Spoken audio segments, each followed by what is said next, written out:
Assalamualaikum dan selamat sejahtera.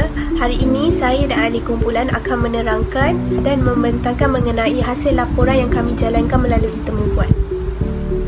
Apa itu penyalahgunaan bahan?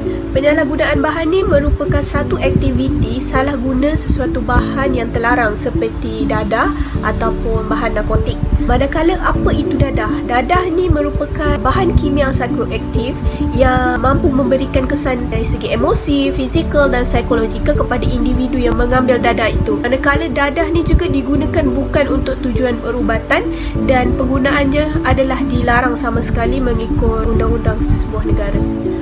Pada 11 Disember 2020, saya dan ahli kumpulan telah menebu bual Puan Wan Maisarah binti Wan Abdul Mansur. Beliau merupakan timbalan pengarah 1 di Puspen Gambang.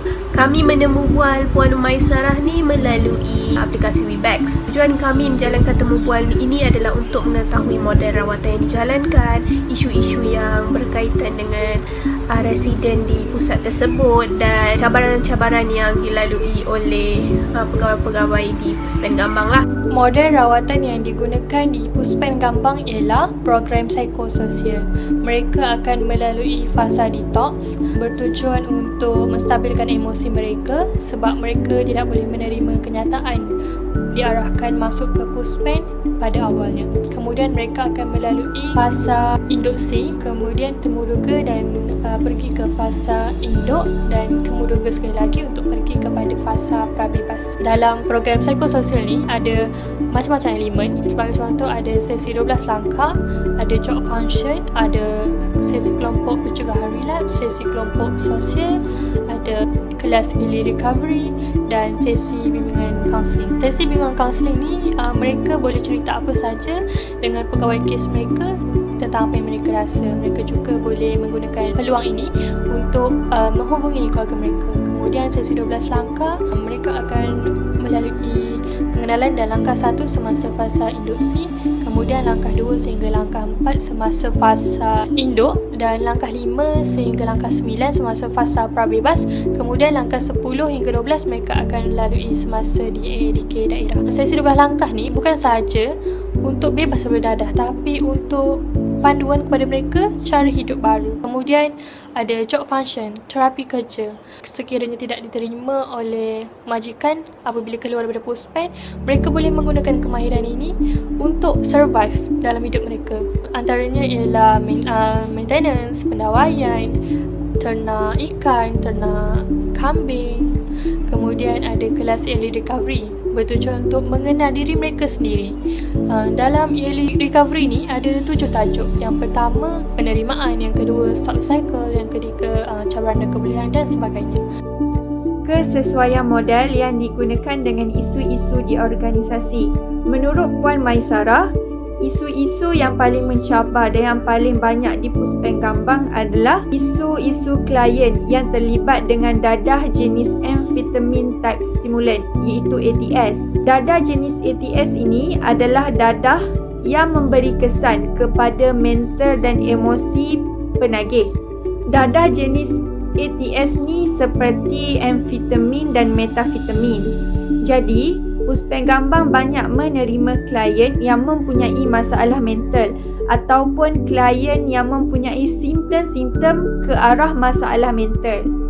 Klien-klien yang mempunyai masalah mental ataupun yang mempunyai simptom-simptom ke arah masalah mental akan dibawa oleh pihak Puspen Gambang untuk buat pemeriksaan di hospital oleh doktor psikiatri. Klien-klien yang mempunyai masalah mental ataupun simptom-simptom ke arah masalah mental tidak dirawat sepenuhnya di Puspen Gambang kerana di Puspen Gambang tiada doktor psikiatri. Jadi, Puspen Gambang akan memindahkan klien-klien tersebut ke Puspen Tampoi kerana Puspen Tampoi ada doktor psikiatri. Sementara menunggu surat kebenaran ataupun kelulusan daripada AADK untuk memindahkan klien-klien ini, klien-klien ini akan digunakan model rawatan psikososial. Keberkesanan model rawatan.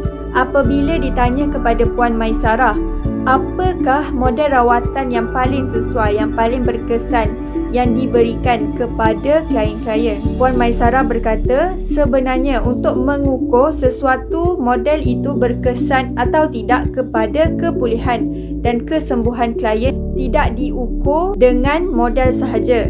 Ia adalah dilihat kepada persekitaran, keluarga, kawan-kawan dan diri klien itu sendiri. Jika orang-orang di sekeliling klien ataupun masyarakat dan juga keluarga menerima klien dengan baik, memberi sokongan yang positif kepada klien, risiko untuk klien kembali relapse adalah rendah. Namun, jika di sekeliling klien mempunyai unsur-unsur rejeksi ataupun unsur-unsur tidak menerima klien dengan baik, ini boleh menyebabkan klien kembali relapse. Keberkesanan sesuatu model rawatan juga melihat kepada unsur trigger dalam diri klien. Cabaran pertama adalah dari sudut kejujuran klien. Klien yang datang banyak membuat penafian dan penolakan seperti, saya hisap dadah ni saja-saja je puan, ataupun saya tak ketaki pun puan. Jadi disebabkan penafian dan penolakan ini, pegawai pemulihan perlu melakukan sesi berulang kali agar klien berlaku jujur dan sesi yang dijalankan berjalan dengan lancar. Yang kedua yang dilalui adalah apabila klien mempunyai ciri-ciri ke arah sakit mental. Apabila seseorang individu mempunyai ciri-ciri ke arah sakit mental, maka ini akan mengganggu fikiran, perasaan dan hubungan sosial dengan orang lain. Yang ketiga pula adalah apabila klien tidak tahu untuk membaca ataupun menulis.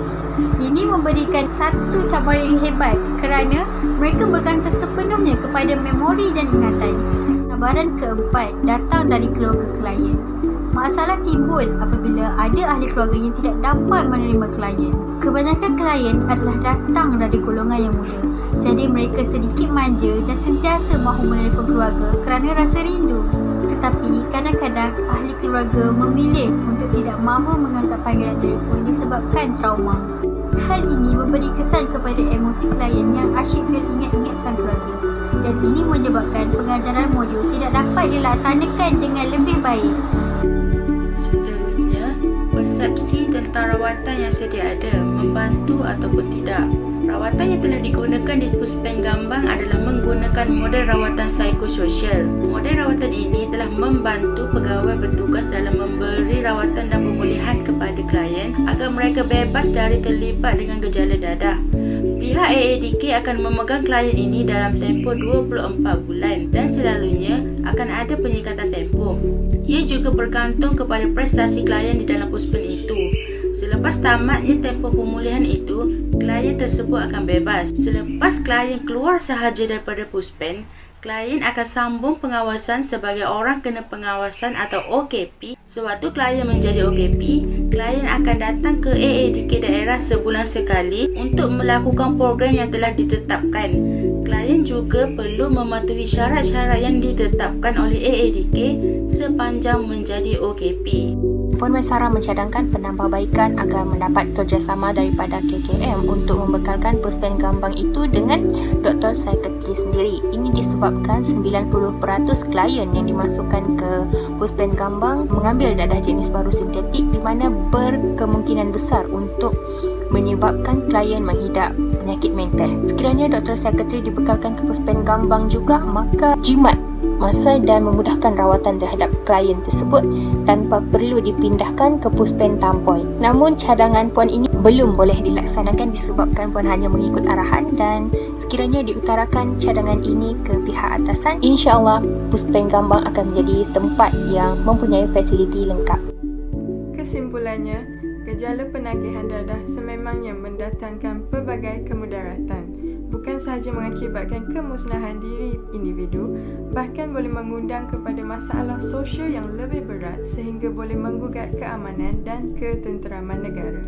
Bekas penagih dadah juga merupakan insan biasa yang memerlukan sokongan sosial daripada ahli keluarga, rakan sebaya dan masyarakat untuk mereka membina kehidupan selepas terjebak dengan dadah dan meninggalkan sejarah silam mereka.